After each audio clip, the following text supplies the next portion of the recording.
Yeah.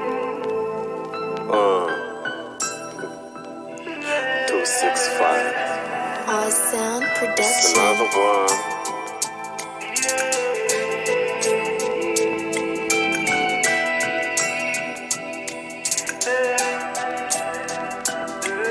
If living with Christ is all about a losing, I chose it for my downfall and my music. Excuse me.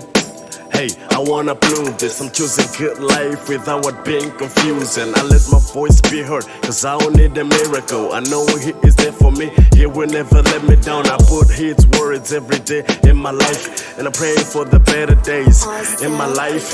Guide me, road, as I walk through this path. And I pray for my downfall, I need you right now.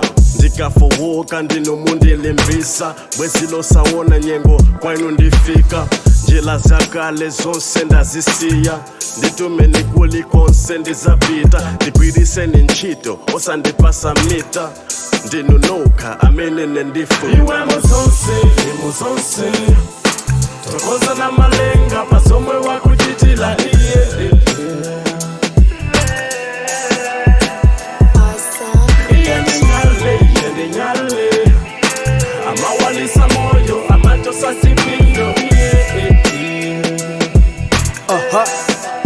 MC Time kapolo wanziko hopanda kotawila palibe chomwe ndingachite ngati nendikhala ndekha kulibe komwe ndingapite ngati nendiyenda ndekha pachili chose ndinunoka mene nendimadalila muli ndichikondi chozamacho sawonatu nyengo ndikasochela mundisaka simufuna ndikhale njengo zabwino zonse mumandichitila ine zimandikwanila palibe chomwe ndingakhale padziko kumasilila ndikudziwa ndi Mulungu wanga wondiyimilila palibe vuto lili lonse lomwe limaukanikani kwa inu siliva ndi golide zizi ndesinkhani za moyo wanga munapangaso kale maplani ndimati ndikamakhala ndekha kumaziwona chifundo chimene mumandichitila ndimazakhala speechless chimomwe kuchuluka misozi kumangotuluka pena kumangoseka ngati ndine wamisala madaliso wambiri wosandikhala mbuye mumapanga zimakhala ngati zonse iwe muzonse tokoza na malenga pasomwe wakuchitila iye